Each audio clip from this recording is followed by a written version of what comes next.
రెండు వస్తువులను ఎలా కంపేర్ చేస్తారు అనేది మనం నేర్చుకుందాం. రెండు ఒకేలా ఉండేటువంటి వస్తువుని ఏ విధంగా కంపేర్ చేస్తాం, ఆ విధంగా కంపేర్ చేయడానికి మనం ఎట్లా రాస్తామంటే ఇంగ్లీష్లో as plus adjective plus as, as plus adjective plus as. ఈ విధంగా మనం రెండు ఒకేలా ఉండేటువంటి వస్తువుని సేమ్ థింగ్స్ని మనం కంపేర్ చేస్తూ ఉంటాము. చేయడానికి మనం యాజ్ మధ్యలో యాడ్జెక్టివ్ అనేది రాస్తాం అనమాట. యాడ్జెక్టివ్ అంటే నా క్లాసులు విన్న వాళ్ళందరికీ బాగా తెలిసే ఉంటుంది. ఒకళ్ళ గురించి చెప్పేదాన్ని యాడ్జెక్టివ్ అంటాం. చూడండి, tall, rich, intelligent,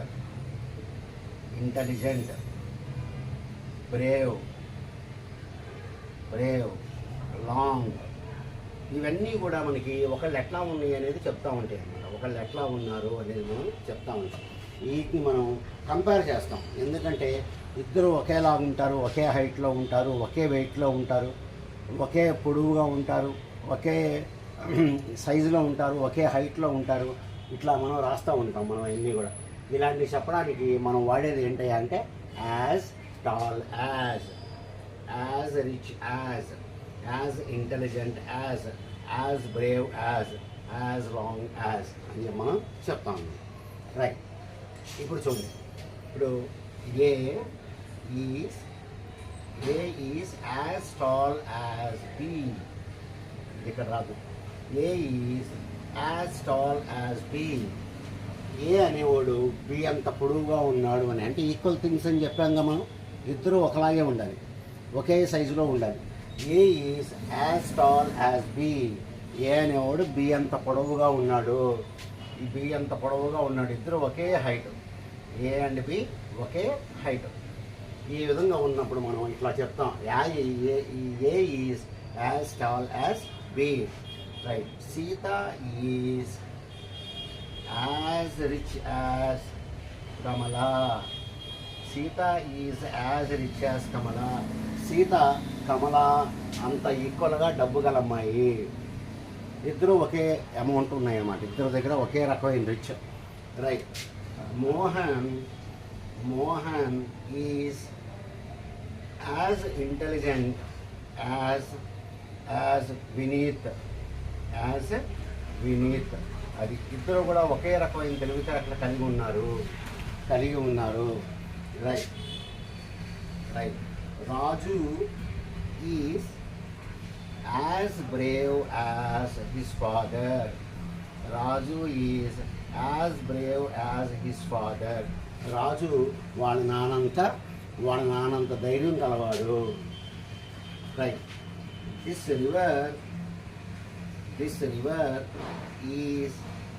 river is as long as that river. ఈ రివరు ఆ రివర్ అంత పొడవుగా ఉంది అంటే రెండు పొడవులు కూడా ఒకటే అని చెప్పడానికి మనం యాజ్ అనేది మనం సింపుల్ ఇంగ్లీష్లో వాడుతూ ఉంటాం.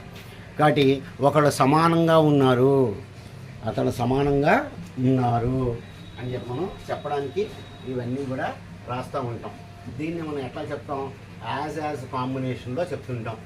యాజ్ కాంబినేషన్లో మనం చెప్తుంటాం. Right. This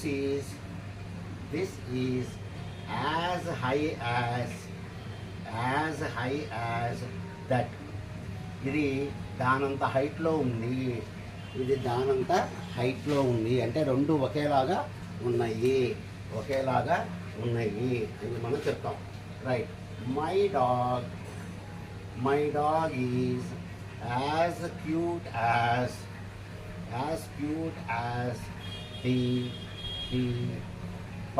the puppy. My dog is as cute as రావాలి, మధ్యలో మనకి యాడ్జెక్టివ్ రావాలి. ఈ విధంగా చెప్పడాన్ని మనం ఈ విధంగా చెప్తాం. అది as plus adjective plus as. ఇప్పుడు ఇద్దరు సమానంగా లేరు అని చెప్పాలనుకోండి. ఇద్దరు సమానంగా లేరు.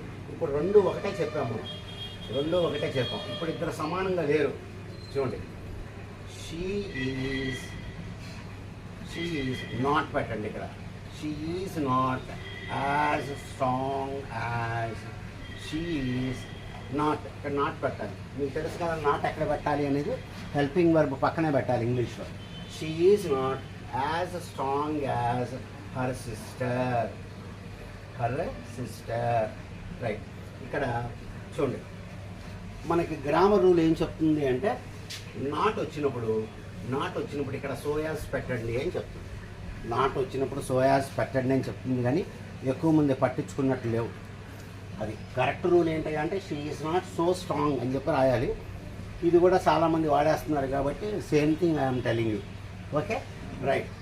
Mohan is not so Brave as అని కూడా రాయొచ్చు. As brave as his father.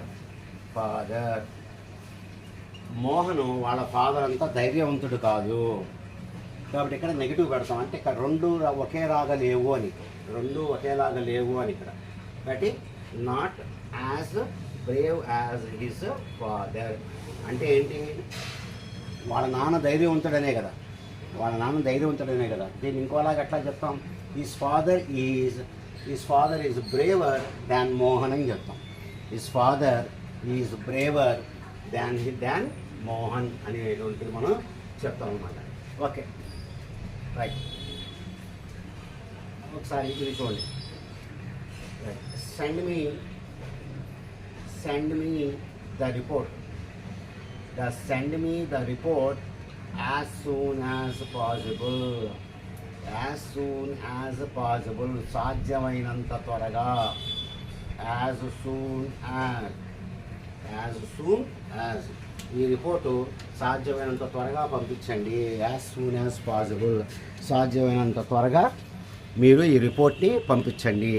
అది సాధ్యమైనంత త్వరగా, లేట్ చేయొద్దు అనేటువంటి విషయం మనం చెప్తుంటాం అన్నమాట.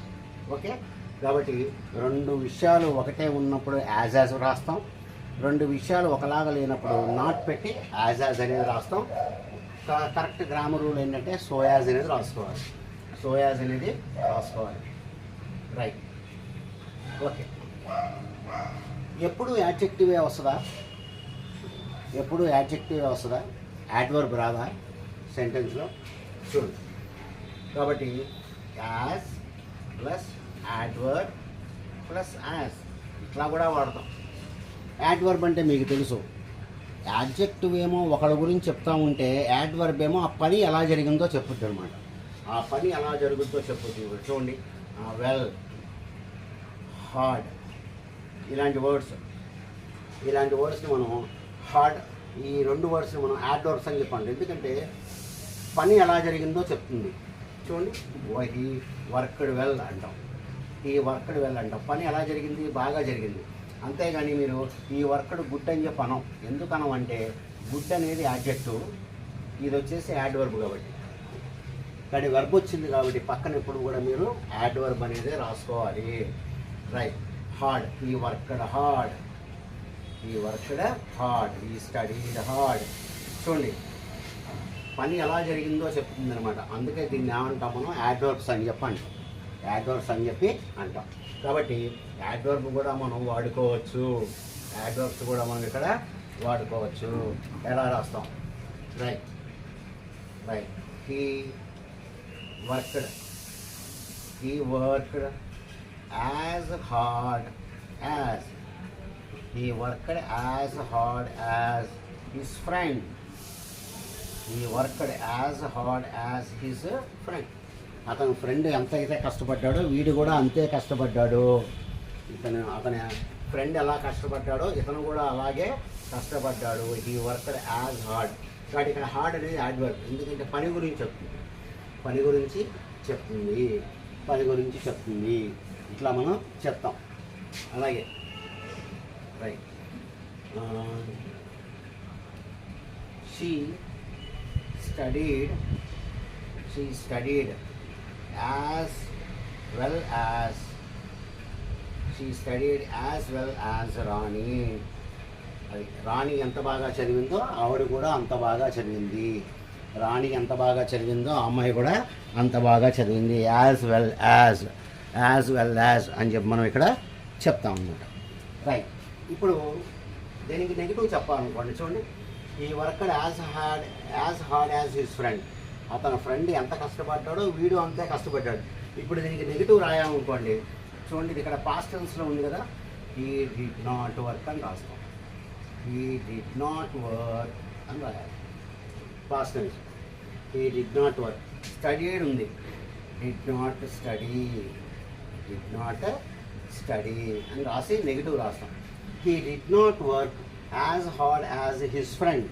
అతని ఫ్రెండ్ అంత హార్డ్ వర్క్ అతను చేయలేదు.